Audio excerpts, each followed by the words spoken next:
नाश्ते में क्या बन रहा है? ऑमलेट। ओह वाओ, मेरा फेवरेट। नहा लिया तुमने? हाँ। तो बाल तो सुखा लेती। वैसे गीले बालों में तुम बहुत सुंदर लगती हो। क्या फायदा दीदी, जिसे हमारी खूबसूरती की तारीफ करनी चाहिए वो तो हमेशा लैपटॉप में घुसे रहते हैं। उन्हें ना हमारी कदर है ना फिक्र है। ऐसा नहीं है चित्रा, अनंत भी क्या करे, उसकी बेचारी की जॉब ही ऐसी है। क्या फायदा ऐसी जॉब का दीदी, जिसमें न टाइम हो न पैसा हो। पूरे महीने के 25,000 सैलरी कमाते हैं और अंत में जाके पूरा 25,000 का हिसाब लगाते हैं। दीदी, अरे इतना खूबसूरत हार जेठ जी ने दिया? हाँ, ये तो बहुत महंगा लग रहा है दीदी। वाकई में जेठ जी आपसे कितना प्यार करते हैं। हर हफ्ते आपको एक तोहफा लाके देते हैं ना वो। चित्रा, अनंत भी तुमसे बहुत प्यार करता है। खाक प्यार करते हैं वो। आज तक हमको ना ढंग की साड़ी तक नहीं लाके दिए। आपको पता है, हमारे पास जितनी साड़ी है सब आप ही ने तो दी है। जेठ जी वाकई में आपसे बहुत प्यार करते हैं। अब देखिए ना, उनकी गवर्नमेंट सर्विस, ऊपर से अच्छी तनख्वाह, ऊपर से ऊपर की अच्छी कमाई। क्या बात है। एक मिनट चित्रा, कहीं तुम ये तो नहीं कहना चाहती कि सतीश एक भ्रष्ट ऑफिसर है? नहीं नहीं नहीं नहीं नहीं नहीं दीदी, हम ऐसा थोड़े ना कह रहे हैं। हम तो ये कह रहे हैं कि गवर्नमेंट सर्विस में तनख्वाह कितनी अच्छी मिलती है, तभी तो इतने महंगे महंगे हार ला रहे हैं आपके लिए। मैं कुछ मदद करूं? नहीं, अब सतीश की तारीफें करना बंद करो और ये सब लेकर बाहर जाओ। लो, संभल के। काश जेठ जी आपके नहीं हमारे पति होते जेठानी जी, तब तो जिंदगी की ऐशी ही हो जाती। लेकिन पति ना सही, यार तो बन सकते हैं ना जेठ जी हमारे।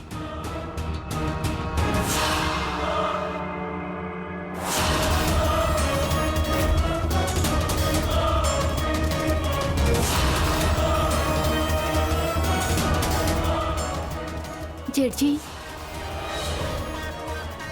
आपके लिए जूस।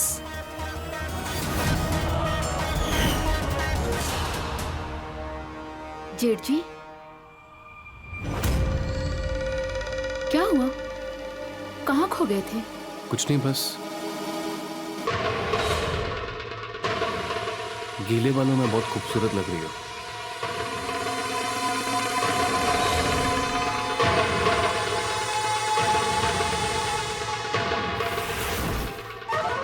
सॉरी, कुछ ज्यादा नहीं खो गए आप? ऐसा लग रहा है जैसे तुमने पानी की बूंदें नहीं, अंगार बरसाई हो मुझ पर।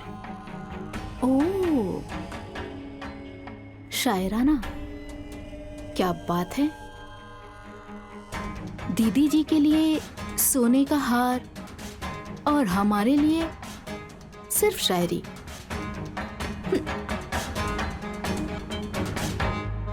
किसने कहा कि सिर्फ दीदी के लिए? ये तुम्हारे लिए। क्या ये सच में हमारे लिए? ये तो बहुत खूबसूरत है। सच ना, ये हमारे लिए है ना? अपनी दीदी को मत बताना। नहीं नहीं नहीं, भला हम क्यों बताएंगे? ये तो आपके और मेरे बीच में सीक्रेट रहेगा ना? वाकई में बहुत खूबसूरत है।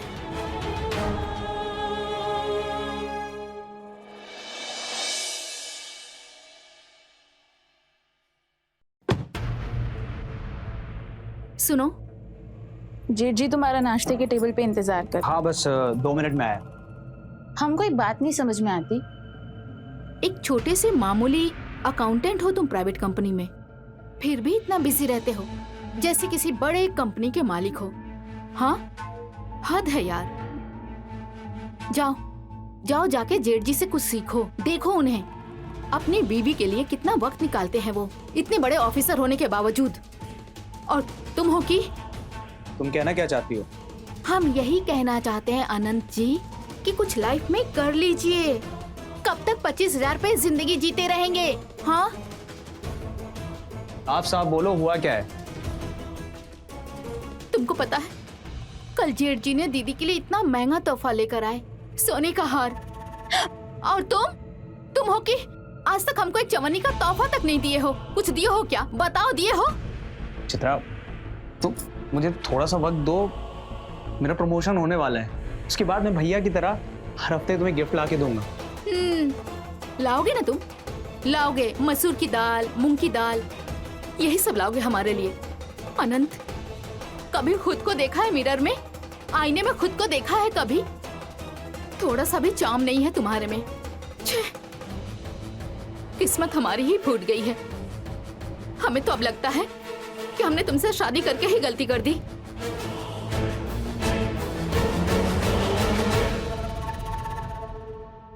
सतीश जी, टिफिन।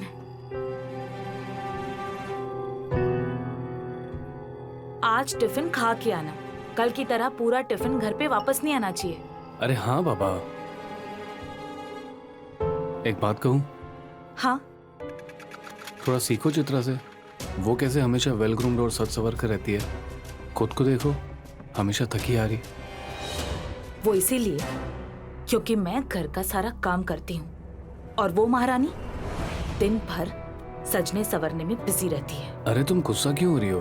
मैं तो बस यूं ही कह रहा हूँ कि एक पति को अपनी पत्नी को सजता संवरता हुआ देख के अच्छा लगता है। अच्छा, चलता हूँ।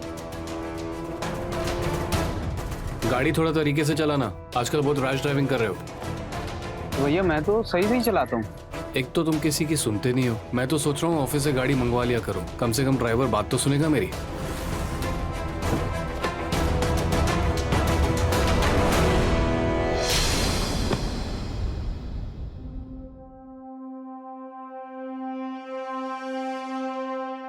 चित्रा, दीदी, आप? अरे क्या हुआ चित्रा? इतना घबरा क्यों गई तुम? नहीं, मैं घबराई नहीं। वो आप एकदम अचानक से आ गई ना, इसलिए। कुछ काम था? हाँ, ये देखो ना, ये शर्ट कैसी है? आज सतीश का बर्थडे है ना, तो मैंने सोचा कि गिफ्ट कर देती हूँ। कैसी है? सुंदर है ना? सच कहें दीदी तो बिल्कुल भी अच्छा नहीं है। जेठ जी इतने हैंडसम है, उनकी हाइट, लंबाई और कितने सुंदर दिखते हैं ना वो, उन पे ये शर्ट नहीं जचेगी। उनके ऊपर तो कलरफुल वाला बहुत सूट करेगा। हाँ। अच्छा, अरे आप दुखी क्यों हो रही हो? मैं अभी ऑनलाइन ऑर्डर कर देती हूँ ना, अभी आ जाएगा। और हाँ, आज रात का खाना भी मैं बनाती हूँ। नहीं, रहने दो, मैं सब कुछ खुद कर लूंगी। क्यों? आज जेठ जी का इतना स्पेशल दिन है, आपका भी है, यानी उनकी क्वीन के लिए भी तो स्पेशल दिन है ना, तो रात का खाना तो मैं ही बनाऊं।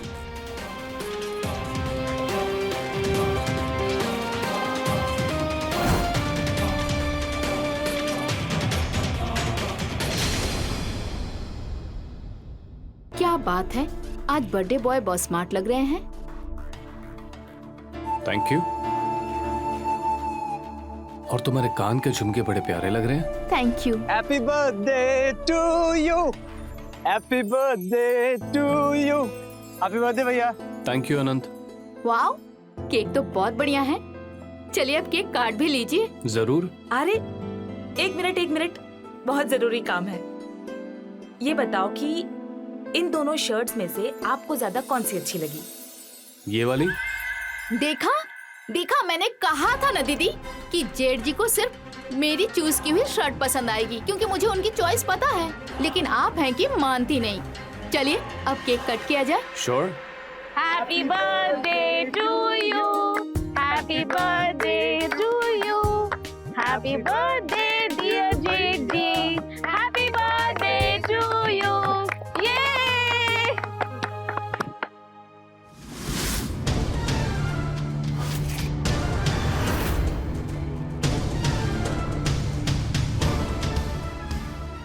चित्रा, कुछ तो शर्म करो, जेठ जी है तुम्हारे। अरे तो क्या हो गया, पर मेरे दोस्त भी तो हैं, और जब दोस्ती की है तो किस बात की शर्म? हाँ? अरे अरे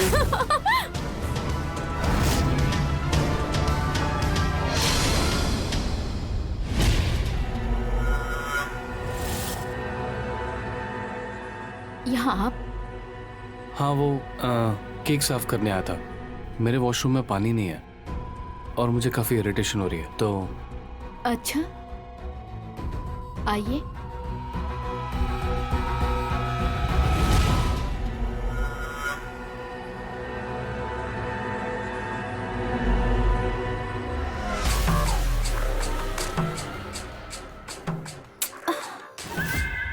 क्या हुआ? ये मेरा चेन, जरा एक मिनट देखिए।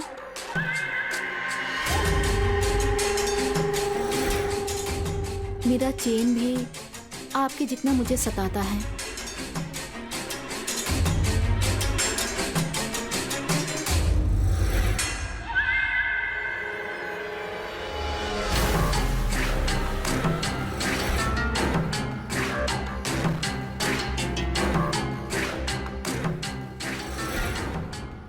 कल दीदी मायके जा रही है, रात में लौटेगी।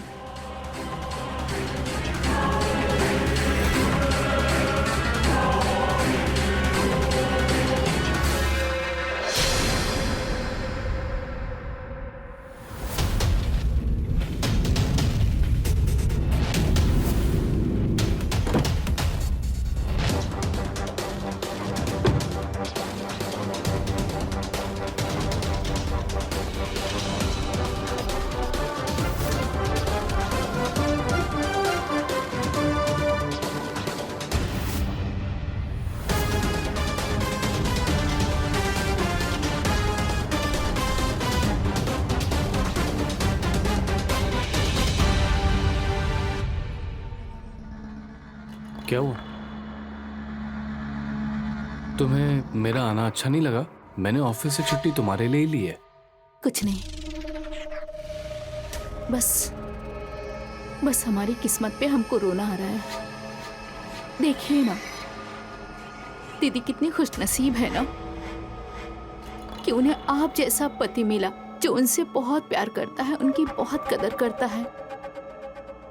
आप तो हर हफ्ते दीदी के लिए कुछ न कुछ लेकर आते हैं, उन्हें महंगे महंगे तोहफे देते हैं, और एक हमारा पति, तोहफा तो दूर की बात, वो हमें टाइम तक नहीं देता है। ऑफिस में ओवर टाइम करते हैं, ऊपर से सैलरी सिर्फ 25,000 रुपए। वो कॉर्पोरेट में जॉब करता है, वहाँ ऐसे ही ओवर टाइम चलता है। पर हमारी लाइफ का क्या? हाँ, हमारी जिंदगी तो बर्बाद हो रही है ना। क्या हमारे कोई अरमान नहीं, हमारी कोई ख्वाहिश नहीं है क्या? उसका क्या होगा? उसके लिए मैं हूं ना, मैं पूरे करूंगा तुम्हारे अरमान और तुम्हारी ख्वाहिशें।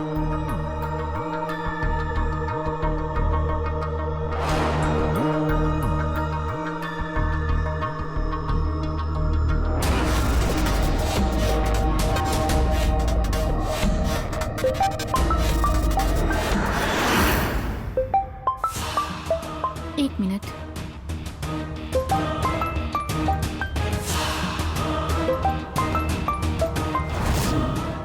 ये आदमी भी ना,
हमें पक्का यकीन है इनकी और चित्रा के बीच में कुछ तो चक्कर चल रहा है। हम कुछ भी बर्दाश्त कर सकते हैं, लेकिन पति की बेवफाई नहीं। हमें कुछ करना ही होगा, क्योंकि हम अपनी जिंदगी में सौतन नहीं चाहते, बिल्कुल नहीं।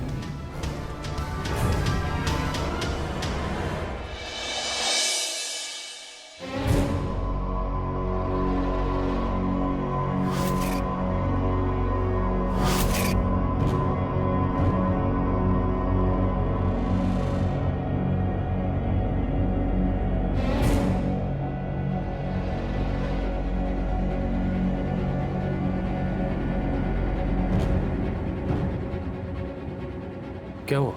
आजकल तुम्हारा मूड बड़ा खराब लग रहा है। सतीश जी, मुझे आपसे कुछ बात करनी है। बोलो। आपने कहा था कि अनंत और चित्रा एक आध महीना यहाँ रुकेंगे, और जैसे ही अनंत को कोई अच्छा जॉब मिल जाएगा वो चित्रा को लेकर यहाँ से चला जाएगा अपने नए घर में। लेकिन अब करीब 2 महीने हो चुके हैं, और कितना समय। तो क्या हो गया कमला? अनंत मेरा छोटा भाई है, वहाँ कानपुर में बहुत कम सैलरी में जॉब कर रहा था। यहाँ लखनऊ में कम से कम करियर बनने के चांसेस तो हैं, और बड़े भाई का घर होते हुए वो किसी और जगह पे रहेगा अच्छा लगता है क्या? देखो, उसे थोड़ा फाइनेंशियली स्टेबल हो जाने दो, अच्छी जॉब लग जाने दो, थोड़े पैसे जमाने दो, उसके बाद देख लेंगे उसके लिए दूसरा घर। नहीं सतीश जी, मुझे कुछ ठीक नहीं लग रहा। पता नहीं क्यों मुझे चित्रा के लक्षण ठीक नहीं लगते। वो जैसे चिपक चिपक के आपसे बातें करती है, आपके आसपास घूमती रहती है। मुझे ये सब कुछ जरा भी पसंद नहीं। अरे बच्ची है वो, ऐसे ही करती है, तुम उसका टेंशन मत लो।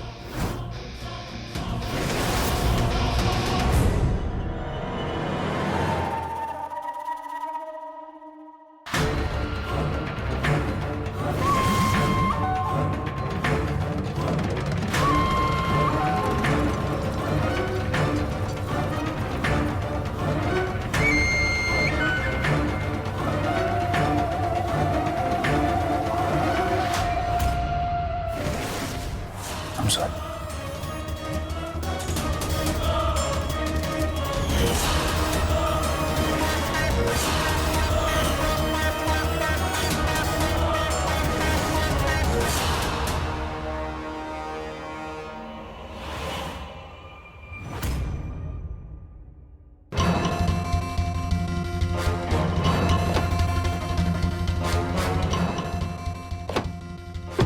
अनंत, मैं कुछ भूल गया हूँ, तुम गाड़ी निकालो।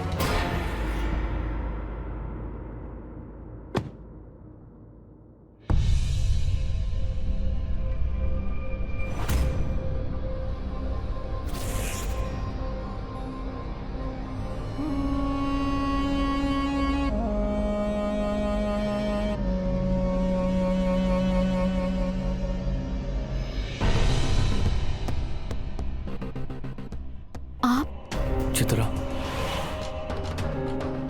अब मैं तुम्हारे बिना नहीं रह सकता। सुनिए, दीदी आज दोपहर में डॉक्टर के पास जा रही हैं, 3:30 बजे।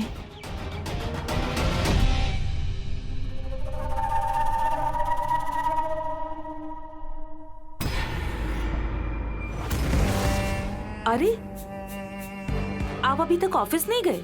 अरे वो फोन भूल गया था। तुम आज डॉक्टर के पास जा रही हो? हाँ, वो 3:30 बजे का अपॉइंटमेंट है, लेकिन आने और जाने में शाम हो जाएगी। ठीक है, तो मुझे बता देना, वापसी में तुम्हें पिक कर लूंगा। कहीं कमला ने हमें देख तो नहीं लिया चित्रा के साथ चिपकते हुए? हमें और चौकन्ना रहना होगा। चलता हूँ। ठीक है,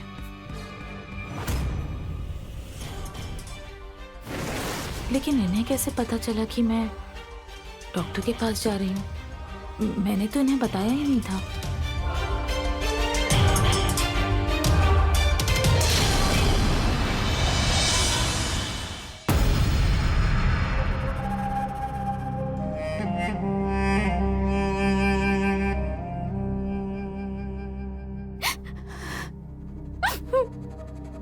क्या हुआ चित्र?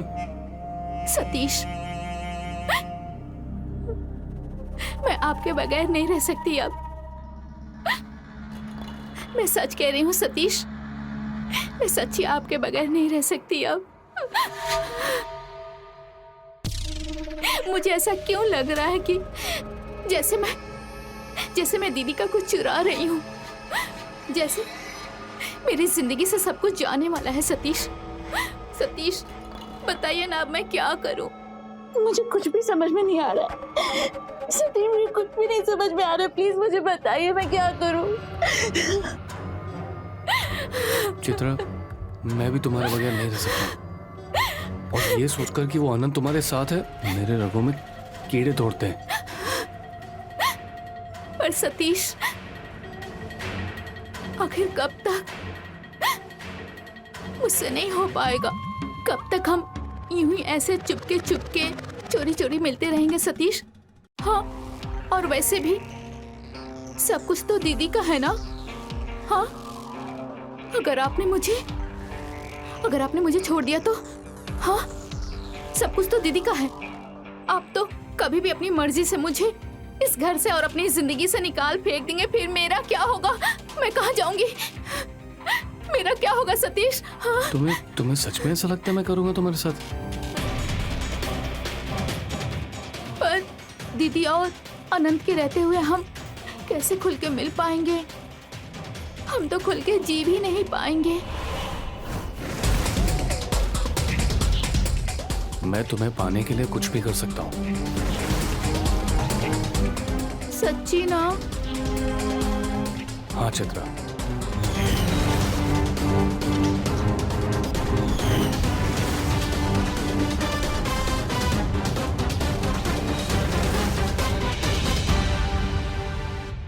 जुर्म करने वाले से ज्यादा जुर्म सहने वालों को खबरदार रहना चाहिए, क्योंकि जुर्म सिर्फ तब होता है जब हम उसे होने देते हैं। कुछ ऐसा ही हुआ आज के जुर्म की कहानी में। ऐसे अपनों पर होने वाले जुर्म को हमें रोकना ही होगा, चाहे जो हो जाए। ये इंसानी फितरत है कि दूसरों की थाली में हमेशा पकवान ज्यादा ही दिखते हैं, और जब कोई इंसान दूसरों की थाली को हड़पने की कोशिश करता है तो एक जुर्म की शक्ल ले लेता है। नमस्कार, मैं हूं रवि किशन। क्राइम फाइल्स के एक और जुर्म की कहानी लेकर फिर आपके सामने हाजिर हूं। एक औरत की महत्वाकांक्षा की वजह से उसने एक शादी को बर्बाद करना शुरू कर दिया, वो भी अपनी ही बहन जैसी जेठानी की शादी। उसके पति पर डोरे डालकर अपनी ही जेठ के साथ चक्कर चलाकर सगी सौतन बनने चल पड़ी। क्या होता है जब रिश्ते तार-तार हो जाते हैं? आइए देखते हैं इस सगी सौतन के जुर्म की दास्तान कौन सा भयानक मोड़ लेती है। आई मुझे कुछ मॉर्निंग भैया।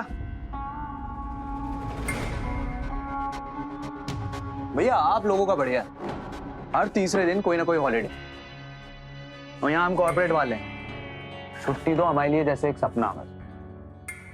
सरकारी नौकरी पाने के लिए कितनी जुत्तियां कसनी पड़ती है पता है?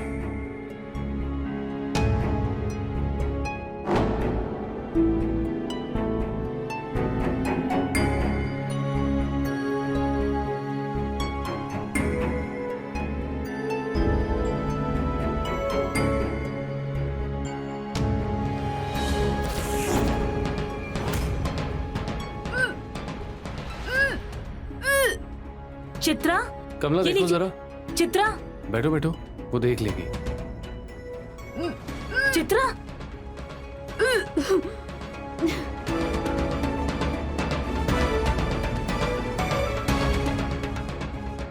ठीक हो? ठीक हो अभी?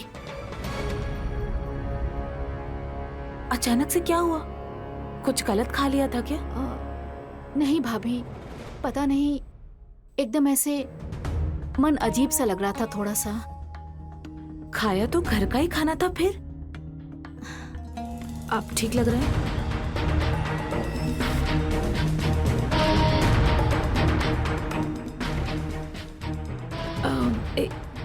एक मिनट,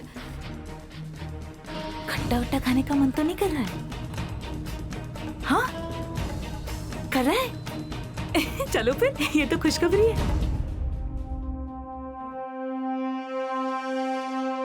खुशखबरी है, मैं ताई बनने वाली हूँ।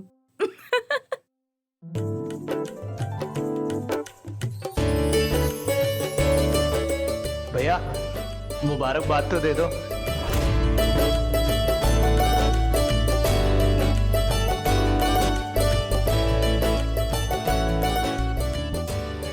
अनंत, तुम मुझे मंदिर छोड़ दो। नहीं, रहने दो। तुम लेट हो जाओगे, मैं खुद ही ऑटो लेकर चली जाती हूँ। भगवान से मुझे इस खुशखबरी के लिए शुक्रिया अदा कहना है।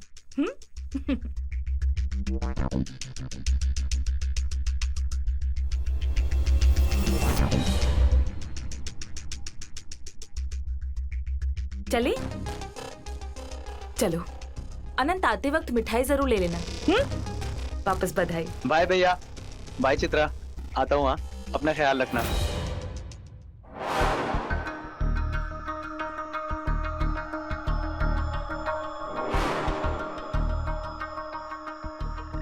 आप क्यों दुखी हो रहे हैं? क्या सुनना चाहती हो? अरे, ये तो खुशखबरी है ना कि हम माँ बनने वाले हैं। होगी तुम्हारे लिए। और अगर हम ये कहें कि ये बच्चा आपका है तो?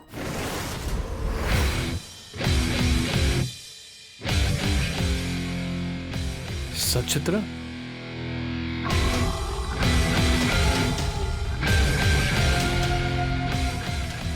अरे अब तो मुस्कुराओ।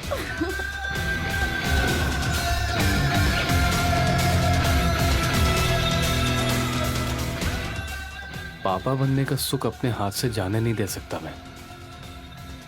इसीलिए मुझे कमला और अनंत को रास्ते से हटाना पड़ेगा, ताकि मैं और चित्रा हंसी खुशी रह सके अपने बच्चे के साथ उम्र भर। और अनंत की मौत तो आज ही रात करवा के रहूंगा मैं।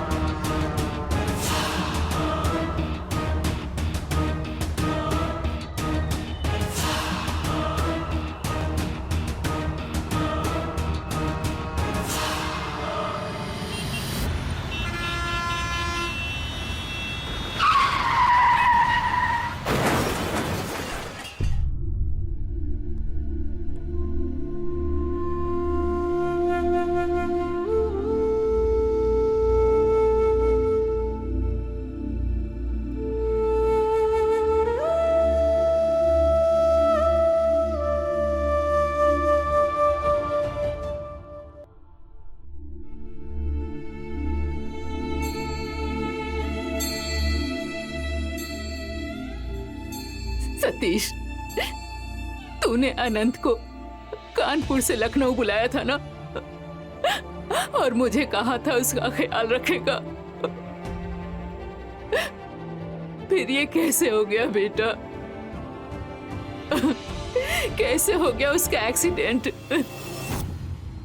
माँ, मैं उसे हमेशा कहता था कि गाड़ी धीरे चला, पर वो था कि मेरी कभी सुनता ही नहीं था। कितना खुश था अनंत, कितना खुश था ये जानकर कि वो बाप बनने वाला है। अभी 6 महीने भी नहीं हुए थे इनकी शादी को, और ये बेचारी चित्रा विधवा हो गई। अब इसका ध्यान कौन रखेगा? माँ, आप चिंता मत करो, मैं हूं ना।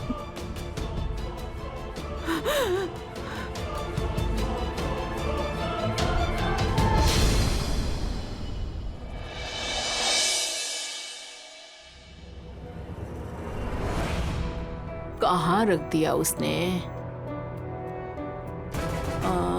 इसमें भी नहीं है। कहाँ रख के गई ये? कमला, कमला। अरे हाँ, वो तो मंदिर गई होगी।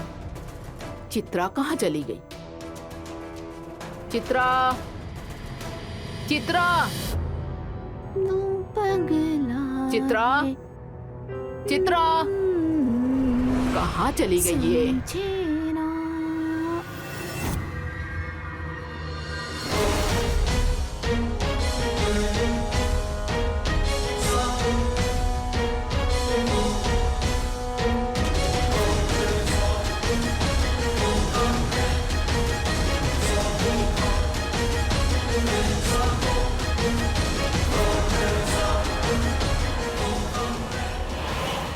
अभी 15 दिन भी नहीं हुए इसके पति को मरे हुए, और ये नीलज नाच रही है।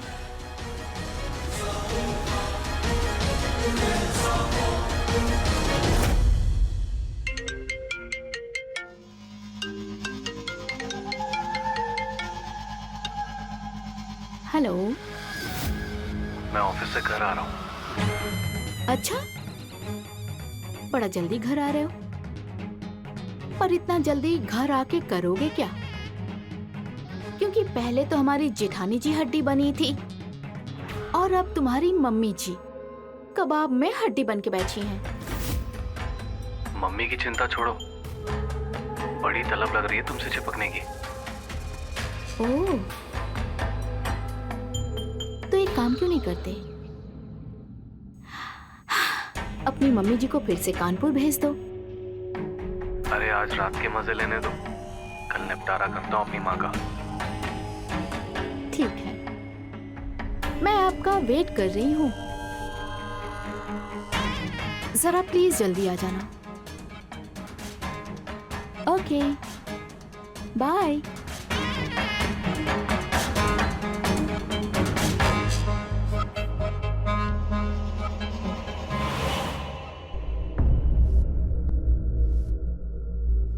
माँ, हाँ, कुछ परेशान लग रही हो?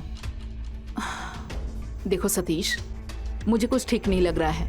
अभी अनंत को गए हुए 15 दिन हुए और चित्रा हंसी ठिठोली कर रही है। माँ, मैं समझता हूँ,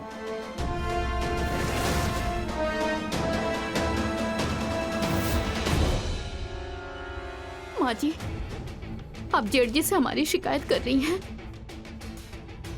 नहीं चित्रा, ऐसा कुछ नहीं है। माँ ने कुछ नहीं कहा। अच्छा, हमने सुना, हमने अपने कानों से सुना। माँ जी, आपको हमारा रंग ढंग, हमारा चाल चलन बिल्कुल नहीं पसंद। क्यों, क्या दिक्कत है माँ जी? हम थोड़ा सा हंस खेल रहे हैं, बोल रहे हैं, सबसे बातें कर रहे हैं, इस बात से तकलीफ है आपको? नहीं नहीं, आप बताइए हम क्या करें माँ जी, हम क्या करें? दिन रात सिर्फ रोते रहे, जाके मोहल्ले में पीते ये गाना गाते रहे कि हमारा पति मर गया, पति मर गया, ये करते रहे आप। क्या करें सतीश जी, दिन रात सिर्फ रोते रहे। अरे हम तो सिर्फ थोड़ा सा हंस खेल लेते, बोल लेते आप सबके सामने, ताकि आप लोग परेशान ना हो हमारे लिए। और आप चित्रा, तुम माँ जी, प्लीज रोना बंद करो। माँ ने नहीं ऐसा कुछ नहीं सतीश जी, कहा। नहीं, हम कल से सिर्फ रोते रहेंगे, ठीक है? हम कल से किसी से कोई बात नहीं करेंगे, हम सिर्फ रोते रहेंगे कि हमारा पति मर गया। चित्रा, प्लीज रोना बंद करो। क्या माँ, पहले ही वो परेशान है, ऊपर से आपने भी रुला दिया।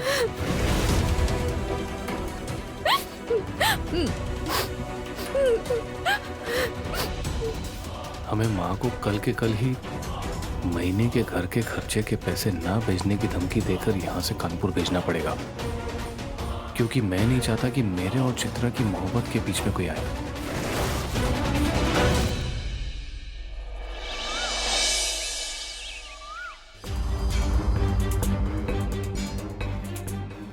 माँ, आप मेरी वजह से तो नहीं जा रहे हो ना? नहीं नहीं, बस मन नहीं लग रहा है। खुश रहो, खुश रहो। चित्रा, गाड़ी की चाबी अंदर रह गई है, लेकर आना। दीदी, हम लेकर आते हैं चाबी जेठ जी को, आप यहीं रुकिए।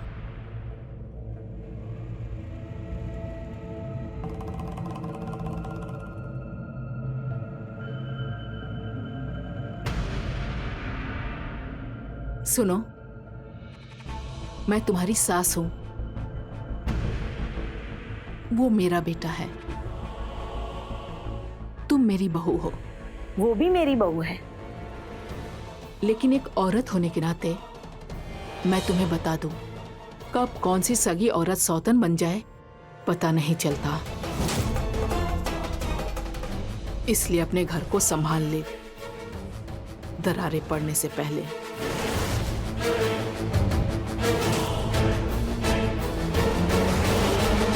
जुर्म करने वाले की सोच की दाद देनी पड़ेगी। न जाने क्या सूझता है उन्हें कि इतना बड़ा जुर्म कर लेते हैं, वो नहीं किसी मासूम इंसान की जिंदगी दांव पे लगाकर। एक बार भी नहीं सोचते कि उस मासूम इंसान पर क्या असर होगा उसका। हमें ऐसे ही जुर्म करने वालों से दूरी बनाए रखनी और अपनी जिंदगी को सुरक्षित रखना है। किसी पर अंधा विश्वास नहीं रखना चाहिए। देखा आपने कैसे सतीश और चित्रा हवस की गहरी खाई में गिरते चले गए, संभल ही नहीं पाए। सतीश को चित्रा की आदत होने लगी और वो रोज कोई ना कोई बहाना बनाकर अपनी पत्नी कमला को कुछ घंटों के लिए घर से बाहर रखने लगा और इन्हीं कुछ घंटों में वो चित्रा को मिलता था। ये सिलसिला हफ्तों चला। चित्रा ने सतीश को जैसे पूरी तरह अपने वश में कर लिया। जहां सतीश को सिवाय चित्रा के कुछ नहीं दिखाई दे रहा है, वहां चित्रा के मंसूबे वो सब पाने को होने लगे थे जिसके लिए उसने रिश्ते की मर्यादा तोड़ी, अपनी ही जेठानी को दांव पे लगा दिया। हवस पाप। आइए देखते हैं कैसे। गाड़ी के पीछे के दोनों बैक टायर पंचर है। अब क्या होगा? माँ को स्टेशन जाने में देरी हो जाएगी तो? अरे रिक्शा में छोड़ देंगे। आओ माँ। Good morning sir. मैं बस ऑफिस के लिए निकल ही रहा था। एक्चुअली माँ को स्टेशन छोड़ने जा रहा हूँ। बताइए ना, कुछ अर्जेंट? ठीक है, मैं देखता हूँ। कमला, तुम माँ को रिक्शा से स्टेशन पे छोड़ दो। दिल्ली से कोई बड़े ऑफिसर्स आए हैं, मुझे जल्दी ऑफिस जाना होगा। अच्छा ठीक है, मैं माँ को छोड़ देती हूँ। ठीक है माँ, अपना ख्याल रखना। खुश रहो। चले हाँ चलो, बाय माँ। बाय।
ये क्या हो रहा है यहाँ?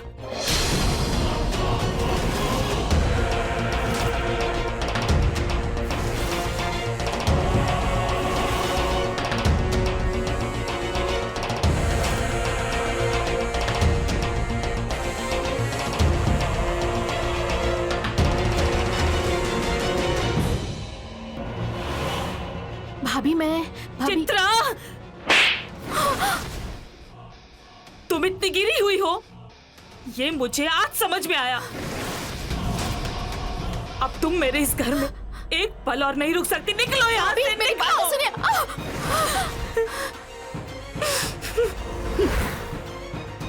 घर से मैं नहीं, तुम जाओगी। हाँ कमला, मैं चित्रा से प्यार करता हूँ और उसके बगैर नहीं रह सकता हूँ। ये आप क्या कह रहे हैं? आपको समझ में आ रही है कोई बात? हाँ, मैं जानता हूँ मैं क्या कह रहा हूँ। मैं उससे प्यार करता हूँ। मुझे चित्रा की आदत हो गई है, वो हर दम मेरे सर पर नशे की तरह सवार रहती है। इसे पाने के लिए मैंने अपने भाई को तक। भाई भाई भाई को क्या? भाई को क्या? क्या क्या भाई को? हाँ, मैंने पूछा भाई को क्या? मैं बताती हूँ। हमने आनंद जी की कार की ब्रेक की वायर काट दी ताकि उनका एक्सीडेंट हो जाए और हमें छुटकारा मिल जाए ताकि हम दोनों पूरी जिंदगी साथ गुजार सकें।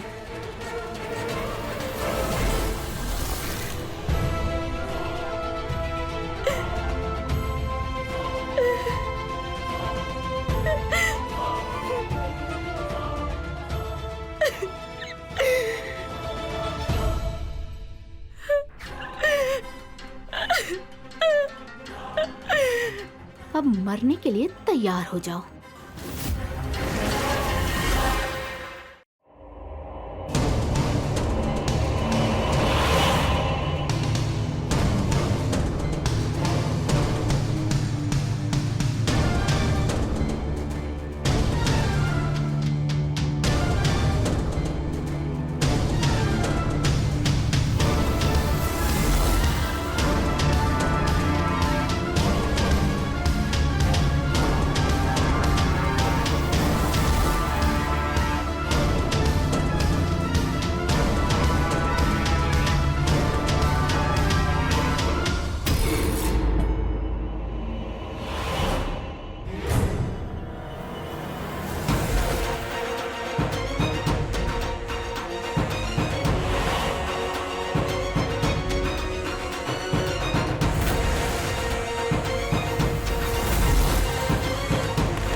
रुक जा सतीश, हट।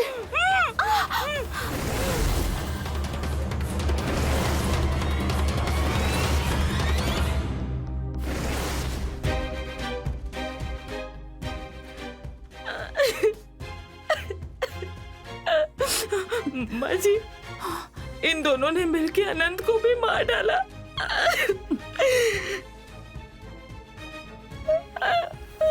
अगर मुझे पता होता कि मेरी कोख से तू जैसा राक्षस पैदा होगा, मैं तुझे पैदा ही नहीं होने देती। संभाल लिए आप। सही समय पर आपने पुलिस को फोन करके कानून का साथ दिया आपने।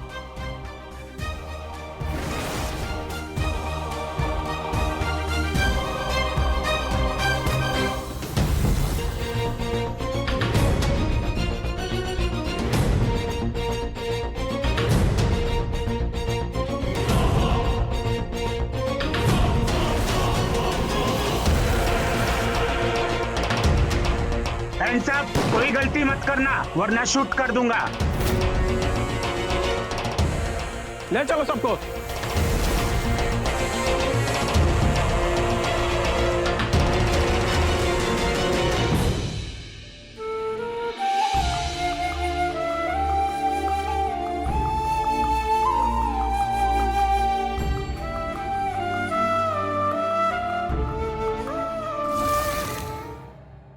कहते हैं ना कि जुर्म की कोई जाति नहीं होती, वो कभी भी किसी भी मोड़ पर हो सकता है। कुछ ऐसा ही हुआ आज की इस कहानी में, जहां पैसे और शारीरिक भूख के कारण इतना बड़ा जुर्म हो गया। सतीश ने अपनी हवस के कारण अपने छोटे भाई की हत्या कर दी। अगर समय रहते सतीश ने अपनी विकृति पर काबू पा लिया होता तो शायद वो जुर्म करने से बच जाता। चित्रा एक अच्छा जीवन जी सकती थी अगर वो अपनी महत्वाकांक्षाओं की गुलाम बनकर ना रह जाती और अपनी शादीशुदा जिंदगी को समझने की कोशिश करती, बस सिर्फ इसीलिए क्योंकि उसका पति उसका जेठ जैसा हैंडसम या अच्छा नहीं दिखता था, उसने इतना बड़ा जुर्म कर दिया। याद रखिए, हमारा समाज कुछ मर्यादाओं के धागों से बंधा हुआ है, ये भारत, और जब तक हम इन धागों का सम्मान करते हैं हमारा जीवन सुखमय रहता है। और इसी बातों को आपके पास छोड़कर अब लेता हूं आपसे अलविदा। फिर मिलूंगा क्राइम फाइल्स के अगले एपिसोड में क्राइम की नई कहानी लेकर। तब तक रहें खबरदार, बने होशियार, देखते रहें मेरे साथ क्राइम फाइल। जय हिंद, भारत माता की जय।